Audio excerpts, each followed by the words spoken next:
Sa paglipas ng panahon, may mga guro na nag-iwan ng bakas at nagbago ng kasaysayan.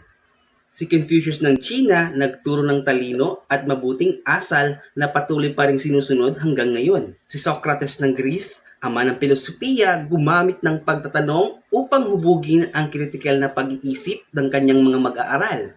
Si Maria Montessori naman ay naglatag ng paraan ng malayang pagkatuto na ginagamit pa rin ng maraming paaralan sa buong mundo. Sa Pilipinas, si Dr. Jose Rizal ay hindi lamang isang bayani kundi isang guro. Sa kanyang mga akda, tinuruan niya tayo magmahal ng bayan at ipaglaban ang kalayaan. Si Anne Sullivan, guro ni Helen Keller, nagpatunay na ang edukasyon ay walang hadlang kahit bulag at bingi ang kanyang mag-aaral. Sa makabagong panahon, si Malala Yousafzai ay isang tagapagtanggol ng karapatan sa edukasyon ng kababaihan at pinakabatang nagwagi ng Nobel Peace Prize. Mula kay Confucius hanggang kay Malala, ang mga guro ay tunay na nagbabago ng ating mundo.